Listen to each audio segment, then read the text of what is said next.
первый кубок в этом году.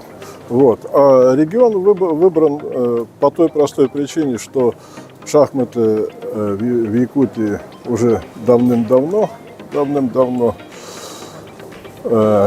И, собственно, значит, они достойно и развиваются, и, я надеюсь, будут еще лучше и лучше. Вот. Успехи якутских шахматистов, в общем-то, общеизвестны.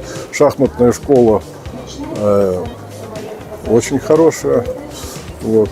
Даже результаты можно посмотреть не только на первенстве Дальневосточного федерального округа, но и на первенство России. Достаточно часто юные шахматисты Якутии, в частности, защищают цвета своей республики. Шахматисты получают здесь зачетные очки, которые понадобятся уже в декабре месяце. Кстати, в Ханты-Мансийске будет финал.